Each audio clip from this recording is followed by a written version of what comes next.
Making progress, and as usual, with 2 steps forward, 1 step back. We fixed the timing, oil Gary gasket seems fine. We had a little issue you seen with my short form video about the solenoid. Easy, cheap fix, $5 from the junkyard. Perfect OEM solenoid, fixed it right up. But now, we having starter issues. Not necessarily starter issues, but start-in issues. Pretty much what will happen is, neutral, you dip your clutch, you engage the safety circuit, but you just get nothing. You don't normally with a half-dead battery, you get some clicking, the solenoid's trying to kick it forward. You hear something if it's a battery issue. High beams work fine, they're powerful. Lights work fine, it's powerful. So we know it's not the battery. Look at that guy. Thinks he's got it all figured out. Think this video is going to be another easy peasy one to just go ahead and throw out on YouTube. Well, unfortunately for him,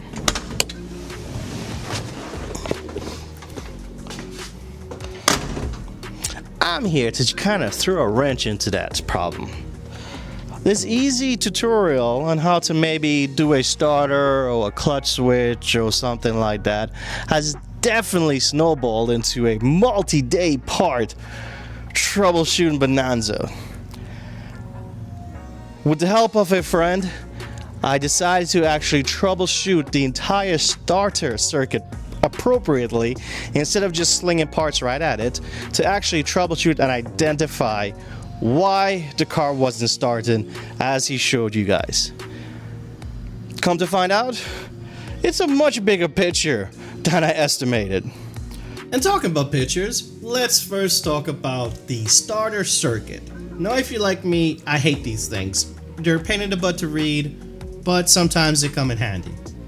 Let's throw something else in there to try to help us understand the circuit. First, we got the ignition. When the car is turned on, 12 volts is sent to the clutch safety switch. The clutch safety switch sits in an open state, which breaks the circuit and stops the flow of electricity over the 12 volt to its next destination. When you press the clutch, it closes that circuit and the 12 volt now can reach the IPDM. Inside the IPDM, there is the starter relay. The starter relay gets that 12 volt signal. The 12 volt signal activates the higher amperage 12 volt on the relay that then exits the IPDM and gets to this one connector. Now let's pay attention to this gray connector. This gray connector is very important in this whole troubleshooting fiasco. From that gray connector, that yellow and black wire, the 12 volt, higher amperage 12 volt now goes down towards the starter connector, then to the starter solenoid, and then to the starter motor. So all these plays a part on one another, and all these different positions, all these different components could be a fault and could be a reason why the car's not starting. So let's go through one by one, look at troubleshooting each component, and let's start with this gray connector outside of the IPDM. We'll start from there, go down to the starter, and then if the starter's okay, we start from the gray connector and go backwards. So let's get this video started, and hopefully this will be really easy to follow. We're now testing the gray pin, the yellow and black pin, which is the gray connector by the battery. While cranking, we should get 12 volts there. I have somebody cranking, and I gotta test this, so I can't really hold it. But I have a little file down wire to back probe, and I got a meter on 12 volts, and I gotta test that. Well, back probed it, helper held on start, and we got 12 volt from that black and yellow wire. I'm thinking it might be the, let me block the sun. Ooh, look at that halo. Whoa. It might be the connector that's on the starter that's coming from that pin wire, because that wire is coming off the IPDM module. So if the IPDM module is fine, we will get 12 volts when we're trying to connect there. So now it's either the connector on the solenoid or the solenoid's bad and is not engaging the starter. So starter worst case, easy case, clean the connector, put it back, and we start. I painted the butt getting that up that angle. I think I might just drop the Z down and try to put the ramps on and the extenders and push this on top. Man, this poor Z been stuck on this lift till I think September 25 after ZCon. There were some issues driving back from the track day at Polecat, and I was just so frustrated. I just parked it on top of the lift and just left it up there for the last couple of months. Didn't even want to think of the car, honestly. It annoys me so much. But enough of that.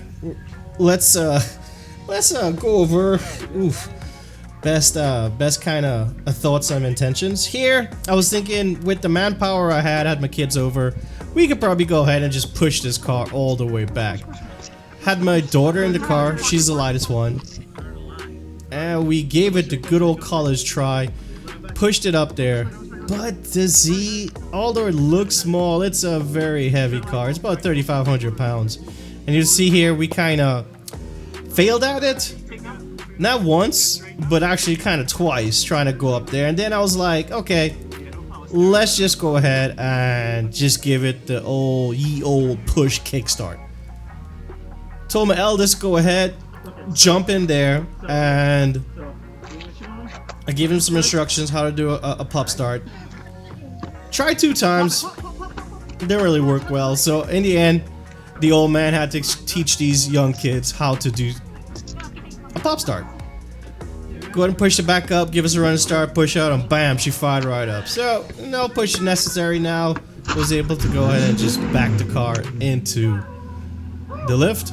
Now let's take a look at the starter and see if it's the connector, solenoid starter, what have you, connections, battery cable. It could be a different thing. So let's see what's up with it. So here we have the connector from the last part, the black and yellow wire. It's coming down into here, and this in turn goes into the starter over there to the side. So that's the part for the solenoid, and then that's the main power supply for the starter. Everything seems fine connector wise, it's on there strong. So then it just might be a bad starter. So in my case, it was a bad starter. But in your case, the starter may be good. The connector is great, the power cables are bolted in fine, everything's strong. But what if, at that great connector, you don't get power? But troubleshooting from the connector up could be tricky.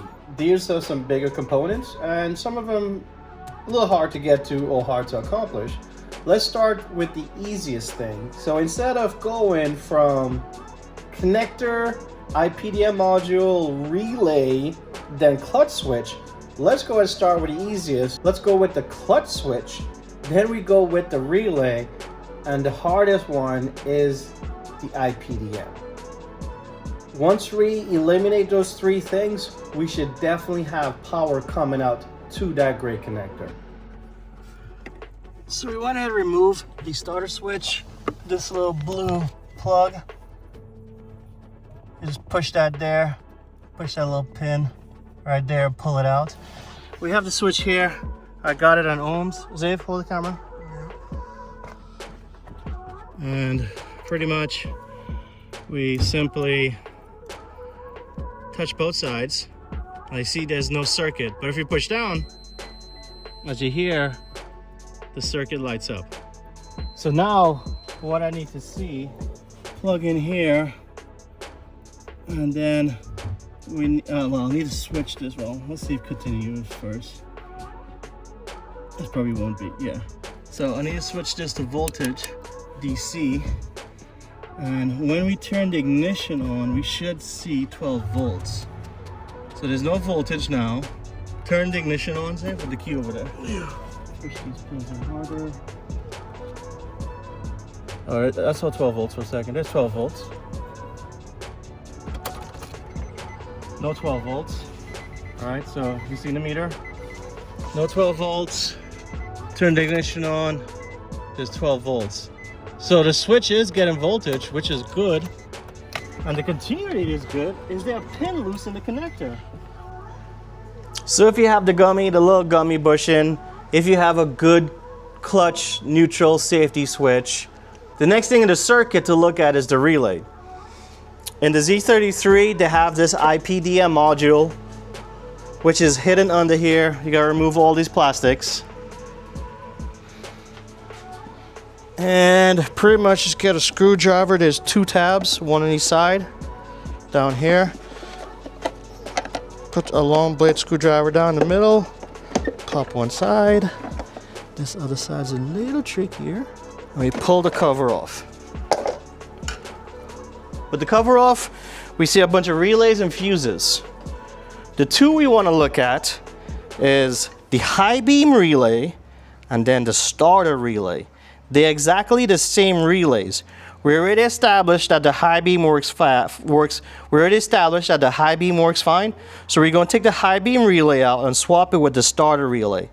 When we do that, first thing to check when you connect the battery back up is check your high beams. If your high beams are working fine, try it a couple times. The relay's fine. Then try to start. If the car still doesn't want to start, then unfortunately the problem is inside here. And when I mean inside, I mean we have to disconnect like 5 harnesses that's super hard to get to, and we have to crack open this box, remove everything, and take a look at the circuit board. Yeah, I don't want to do this either, but I'm having an intermittent starting problem, and I got to. So stick around and let's fix this. So after we get the battery removed, we need to unclip this out of the way. So behind here, tucked away, I don't know if we'll be able to get the camera on there, we have these 2 little tabs, right here and right here. We basically just pull one tab, pull the other tab. Try this out good, and we just lift.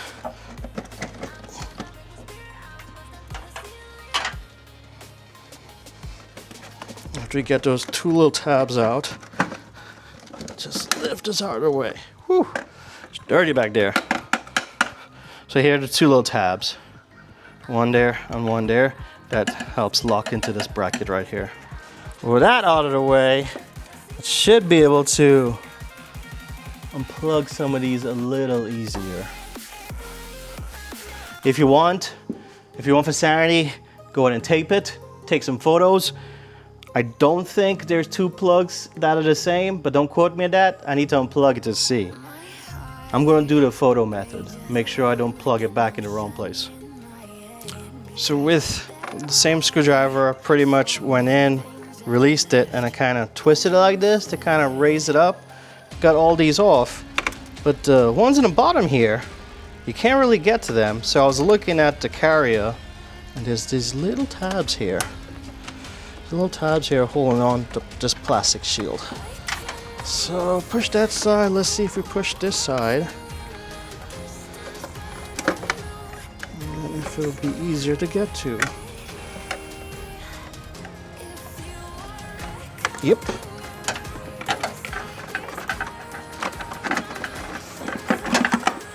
So got that out of the way. Now I could rotate. There's no giving those wires. I'll try to rotate and get to these harnesses. Yeah, I may have to just do that way and get my head over on that side.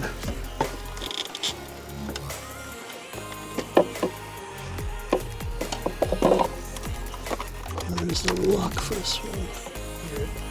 Okay, so after a bunch of fidgeting, it is out. Remember, take photos. The sockets do all appear to be different, so I don't think it mixed them up. These are two very close, but the pins are still further apart, and also there's a divider here. So I think you'll be fine not plugging stuff into the wrong place. So let me grab a meter, screwdriver and some stuff, and let's go inside on the table and see what we can find in here. Let's see if we get lucky. Remove the back plate or the front cover and be able to just see the board. I would hate to have to remove everything.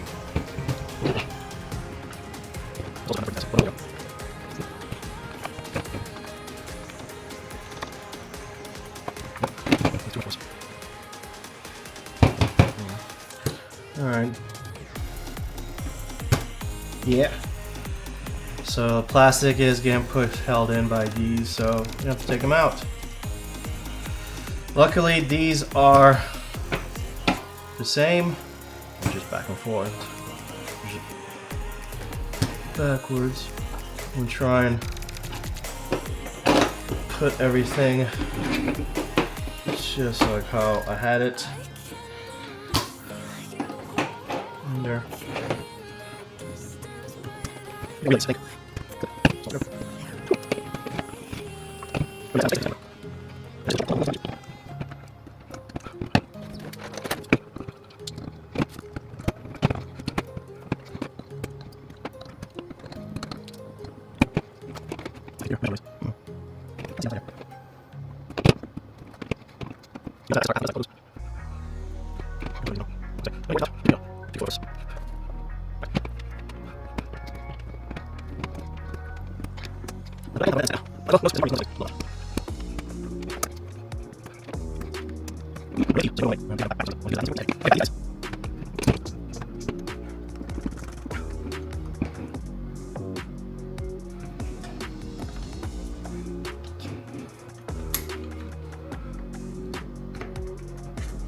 I really don't know how you would get this out on the car itself. It's such a pain in the butt.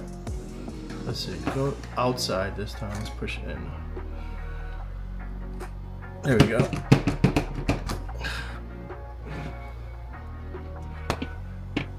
It's right here. Push that in. It's okay.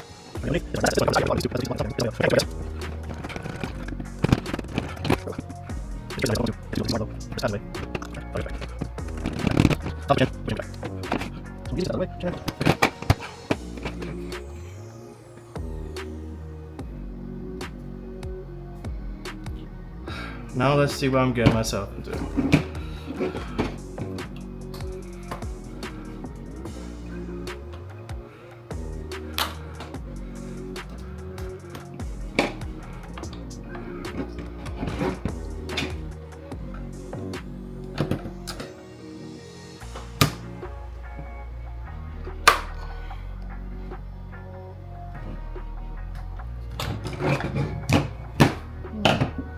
Tabs here also. Some tabs here also.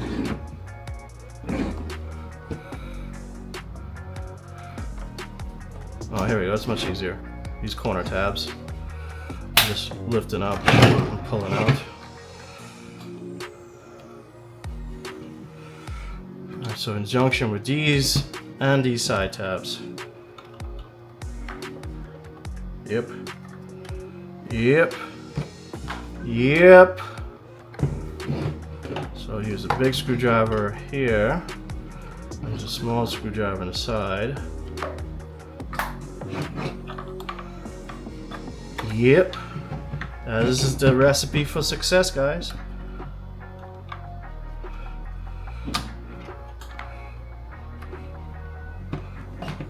Whoa. Okay.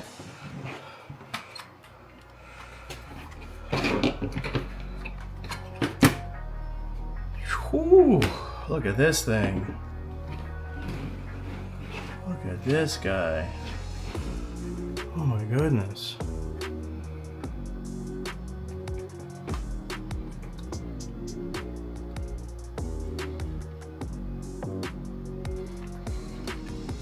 What we need is to get onto the back. So right here, it's this orientation.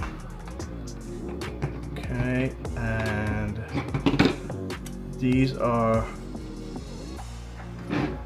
fuses. These are the relay section here.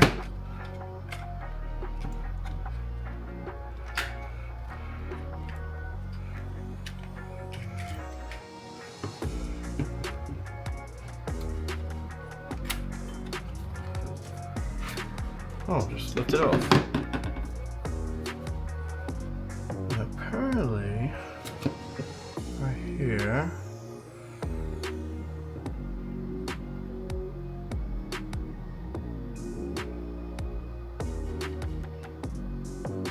all these solder points looks good.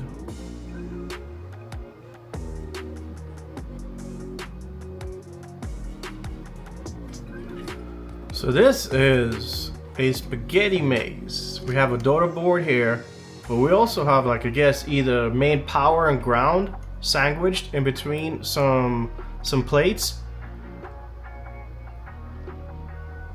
And then we have our pins that's going through to the bottom connectors that has more traces.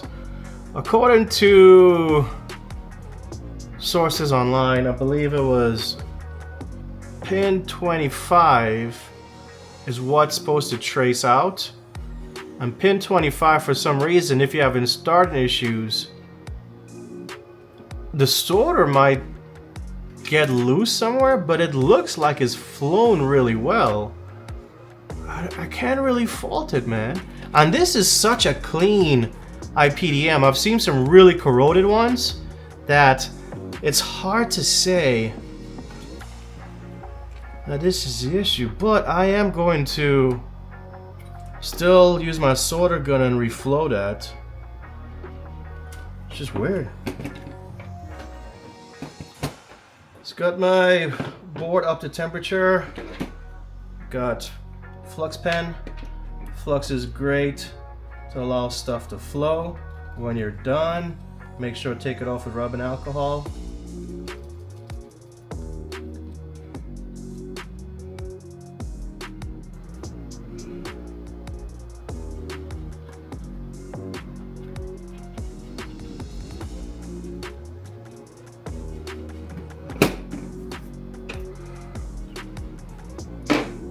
The solder also have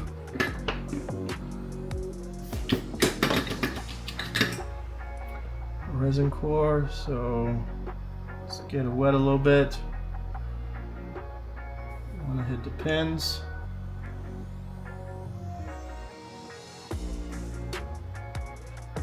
I don't want to burn the board.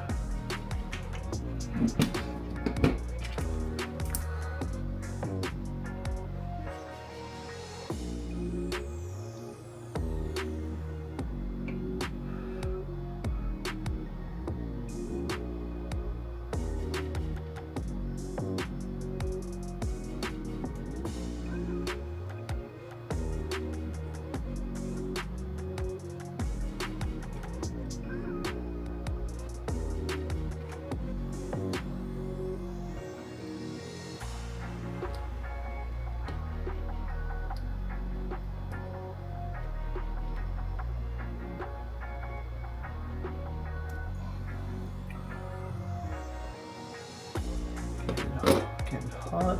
Just scratch the hell out of it.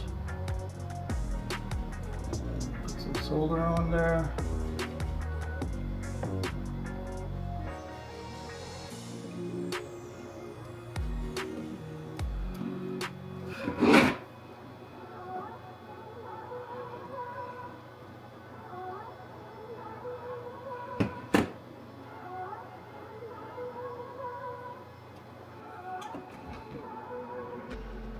Now these could touch, but these we make sure don't let these touch.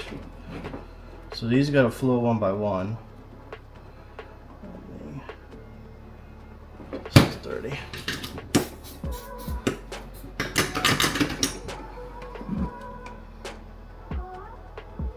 So the thick pins, they act like a heat isolator, so they're pulling a lot of heat from the soldering iron. So pretty much you really need to get the new solder on there, and then you heat up the pins, and that will just suck the solder into the socket and just solidify everything. You'll see here I'm trying to just get that pin really hot, melt the solder around, and let it just pull it into the board.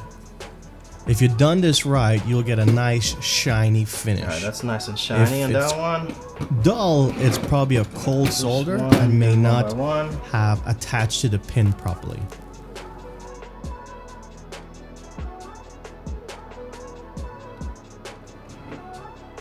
Nice and shiny.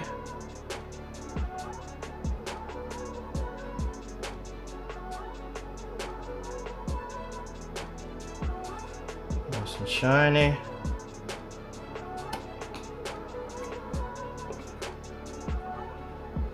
Alright. Switch that off.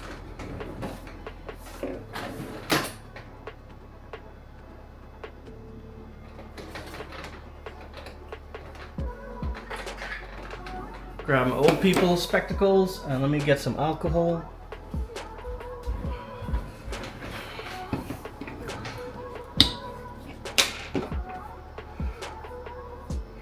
Let's see. Clean all this flux off. This color flux all dirty.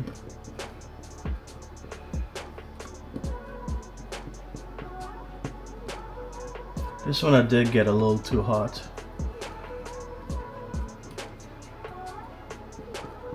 But it is a shiny solder at the end of the day, and that's what you want.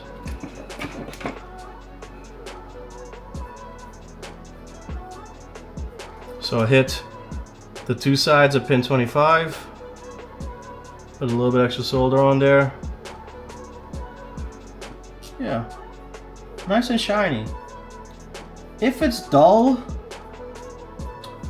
it may not be the best, but as you can see here, really nice, really shiny solder. A good peak. This one could flow a little better, but I'm not mad at it. These flowed well. Okay, put it back together.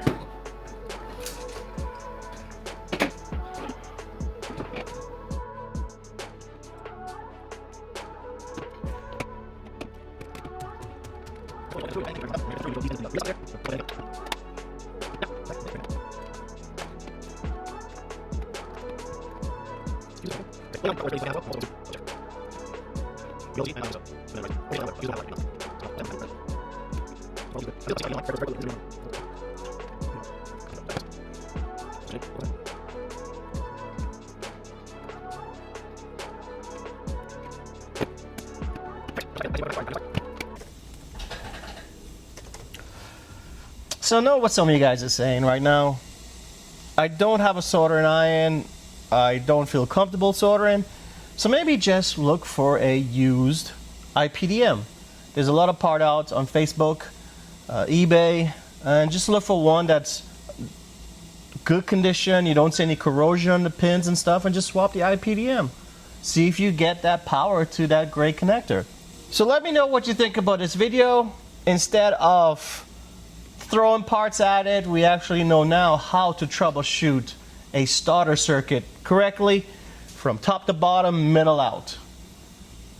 I learned a lot. Hopefully you did too, and maybe we catch each other on the road. Let's go ahead and get that cold start going. Yep, that boiler does sound good. Don't forget to check out that last video when we installed the boiler. It definitely changed my mind on the sound. But until then, guys, y'all take it easy.